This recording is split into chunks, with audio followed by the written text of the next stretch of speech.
All right, Tyler, did you have anything to add there? Nope, I'm all good. All right, we're going to move on to Nashville, which is also Sean. All right. This was interesting because I think Nashville might be trying. I don't know exactly what Nashville wants to do, but I have them doing 4-4, another 8 skater, just because I look at their blue line. They've got Roman Josi, who has a no movement clause, needs to be protected. He's the captain. Like, it's a no-brainer. Even if he didn't have a no movement clause, you're protecting him. Ryan Ellis is very, very good. I don't think people realize how good of a defenseman he is. Matthias Ekholm, and then you've got a 22-year-old right side defenseman in Dante Fabbro that I think you absolutely have to make sure you're protecting.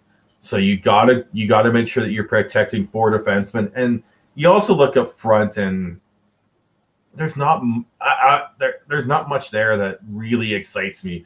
F-Forsberg is the best forward that they have, that is available for this, is eligible for this draft.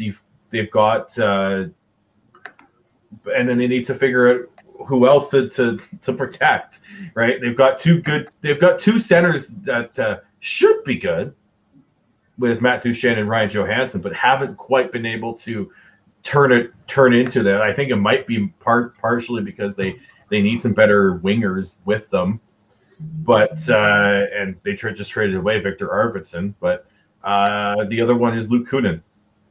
So I've got Forsberg, Johanssen, Luke Kunin, and Duchene as the forwards they're protecting. I've got Josi, Ellis, Ekholm, and Fabbro as their defense that they're protecting. And I've got G-Saros as who they're protecting in net. I think he is RFA. They don't actually. Oh yeah, he is an RFA, but he's 24. He's 26. They have the what does Ray Ferraro call him there? The unmade bed. The unmade bed coming up in the through the ranks. He'll be joining. Askarov will be joining Nashville, not this season, but next season.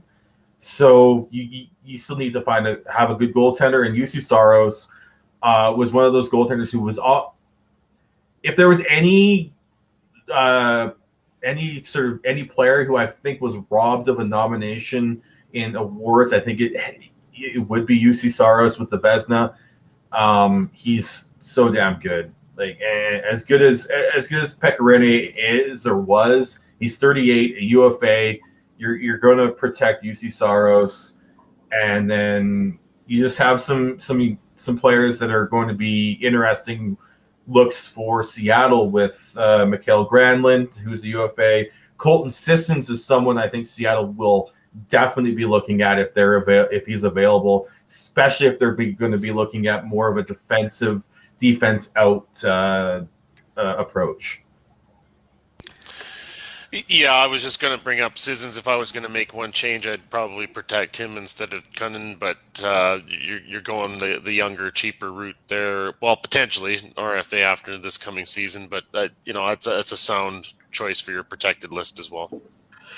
I personally, with Matt Duchene and Ryan Johanssen, I'm not sold on them.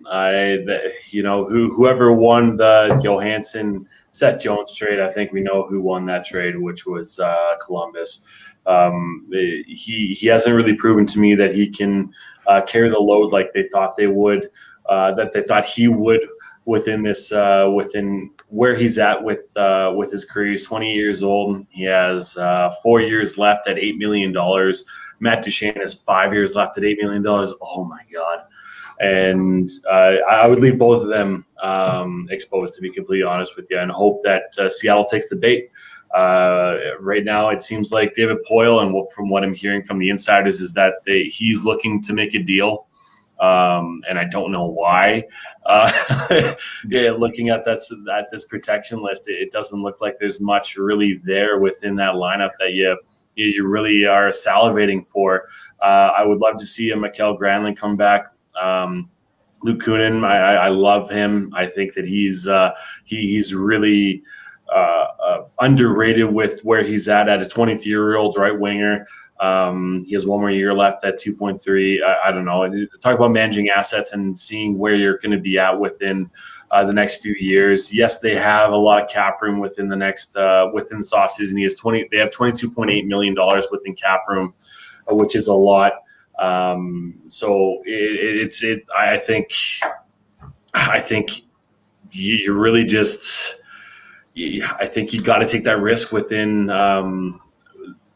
Seattle taking those cap hits off of you and roll with the young guys.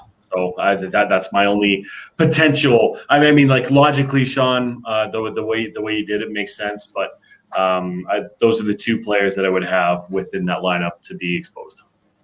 Yeah, I completely get where you're coming from, Dev. With that, I look at it and like, who else? Like I just look at that and I'm like, yeah, maybe Sissons for one of Duchene or Johanssen. I think that I can see that. I just look at that and like, there's no one that stands out to me as there's no one that stands out to me that does that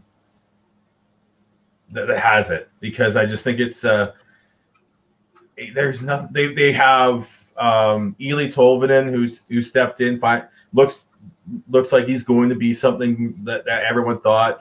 They've got Luke Evangelista coming up. They've got Philip Tomasino coming up. They've got good young players coming up, but like in terms of who's eligible, if you don't protect Duchene and Johanssen, like who realistically makes sense that's going to have you're only going to lose one of them anyways, so you might as well just.